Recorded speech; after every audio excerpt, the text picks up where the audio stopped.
இன்றைக்கி பார்ட் 3 உடைய வீடியோ தான் பார்க்க போகிறோம். அந்த த்ரெட் கார்டன் முடிச்சதுமே அதுக்கு ஆப்போசிட்லேயே இருக்கிற போட் ஹவுஸ் தான் போயிருந்தோம். இங்கே பார்த்திங்கன்னா ஆர்ட் சைட்லாம் நிறைய இருந்தது.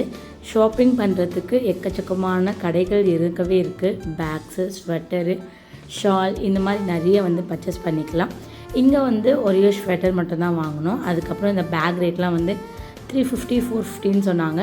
சரி, அதெல்லாம் எதுவுமே பர்ச்சேஸ் பண்ணாமல் அப்படியே ஸ்ட்ரெயிட்டாக போட் ஹவுஸ் கிட்டே போயிட்டு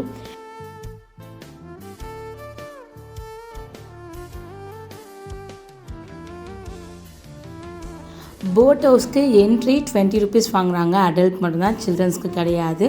நாங்கள் டிக்கெட் மட்டும் எடுத்துகிட்டு உள்ளே போயிட்டோம். இங்கே என்ட்ரி மட்டும் தான் 20 ருபீஸ். போட்க்கு தனியாக பே பண்ணணும். பர் பர்சனுக்கு 150 வாங்குறாங்க. குரூப்பாக போனீங்கன்னா அதுக்கேற்ற மாதிரி காம்போஸும் இருக்குது. உள்ள ஷாப்பிங்க்கும் நிறைய கடைகள் இருக்குது. கேம்ஸ் இருக்குது. ட்ரெயின், ரோலர் கோஸ்டர் இந்த மாதிரி கேம்ஸும் நிறைய இருக்குது. நான் போட்டில் போயிருப்பேன். பட் பிலோ 5 இயர்ஸ் கிட்ஸ்க்கு நாட் அலோடுன்னு சொல்லிட்டாங்க. இல்லைன்னா நம்மளோட லக்கி சாமை கூட்டிகிட்டு நான் போட்டில் போயிருப்பேன். இங்கே லக்கி சாம் பார்த்திங்கன்னா நல்லாவே ஜாலியாக சுற்றிட்டு இருந்தாங்க. அந்த கிராஸ்லாம் பார்க்க அவங்களுக்கு எப்படி இருந்ததுன்னு தெரியல. ஜாலியாக அதில் நடந்துட்டு விழுந்து எழுந்துட்டு இருந்தாங்க. இங்கே நாங்கள் சாக்லேட் ப்ளஸ் பன் நினைக்கிறேன், எனக்கு அது பேர் சரியாக தெரியல. ஸோ அதை மட்டும் டேஸ்ட் பண்ணோம். அண்ட் தென் காரப்பொரி டேஸ்ட் பண்ணியிருந்தோம். ரெண்டுமே சூப்பராக இருந்துச்சு.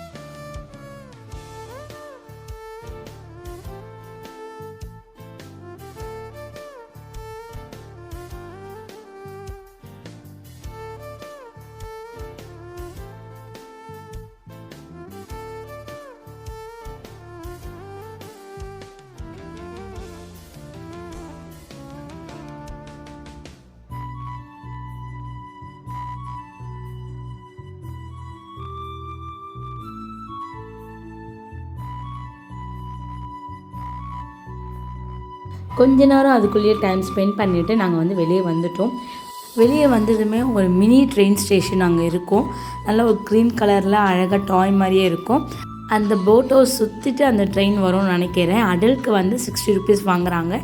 சில்ட்ரன்ஸ்க்கு 40 ருபீஸ் வாங்குறாங்க. நாங்கள் இந்த ட்ரெயினுக்குமே போகல. ஏன்னா வேன் ரெடியாக இருந்தது. நெக்ஸ்ட் ப்ளேஸை பார்க்கணும் அப்படின்றதுக்காக சரின்னு சொல்லிட்டு இதை வீடியோ மட்டும் எடுத்துகிட்டு நான் இங்கேருந்து கிளம்பிட்டோம்.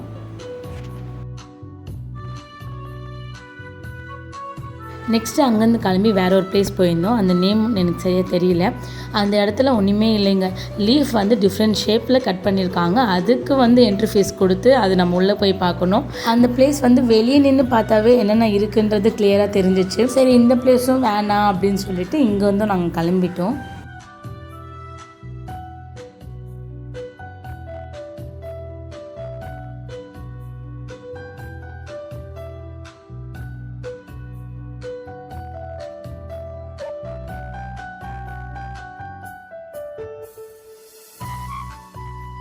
அந்த பிளேஸ்லேருந்து ஸ்ட்ரெயிட்டாக கிளம்பி லஞ்சுக்கு டைம் ஆகிடுச்சின்னு சொல்லிட்டு ஹோட்டல் தான் போயிருந்தோம். என்ன தான் இருந்தாலும் நம்ம ஊரில் சாப்பிட்ற மாதிரி சாப்பாடு எங்கேயுமே வராதுங்க. இங்கே ஃப்ரைட் ரைஸ்லாம் அவ்வளோ டேஸ்ட்டாக இருக்கும். பட் நாங்கள் அங்கே ஃப்ரைட் ரைஸ் ஆர்டர் பண்ணியிருந்தோம். அதுக்கடுத்தது மீல்ஸ் ஆர்டர் பண்ணியிருந்தோம். எல்லாமே ஆவரேஜ் தான் இருந்தது. எதுவுமே ஓகே குட் அப்படின்னு சொல்கிற மாதிரியே இல்லை. பட் அசோக் மட்டும் சிக்கன், மட்டன், மீன் குழம்பு இதெல்லாமே நல்லா இருக்குன்னு சாப்பிட்டான். பட் ஃப்ரைட் ரைஸ் சுத்தமாக நல்லாவே இல்லைங்க. யாருமே ட்ரை பண்ணாதீங்க சப்போஸ் போனீங்கன்னா. நெக்ஸ்ட்டு லக்கி சாமுக்கு ஒயிட் ரைஸ் சாம்பார் வாங்கலான்னு பார்த்தா சாம்பார், ரசம் எல்லாமே காரம்னு சொல்லிட்டாங்க. சரின்னு பாப்பாவுக்கு ஒயிட் ரைஸ் மட்டும் பவுலில் வாங்கிட்டோம். அவன் நல்லா தூங்கிட்டு இருந்தார். சரி, ட்ராவல் பண்ணும்போது எழுந்தப்போ ஊட்டிக்கலாம் அப்படின்னு சொல்லிட்டு ஒயிட் ரைஸ் மட்டும் வாங்கிட்டோம். Next tea factory, chocolate factory தான் போயிருந்தோம். எங்களுக்கு இந்த மாதிரி ஒரு பேண்ட் கொடுத்துருந்தாங்க. உள்ள என்ட்ரி இதை காமிச்சிங்கன்னா விட்டுருவாங்க அப்படின்னு சொல்லிட்டு. இதோடைய பார்ட் 4 வீடியோ நெக்ஸ்ட் வீடியோவில் நான் உங்களை அப்லோட் பண்ணுறேன். சாக்லேட் ஃபேக்ட்ரி, டீ ஃபேக்ட்ரிலாம் என்னென்ன பார்த்தேன் அப்படின்னு சொல்லிட்டு அது ஒரு தனியாக வீடியோ போடுறேன். இதே மாதிரி அடுத்த ஒரு வீடியோவில் நான் உங்களை சந்திக்கிறேன். அது வரைக்கும் bye. This is Monica Sam.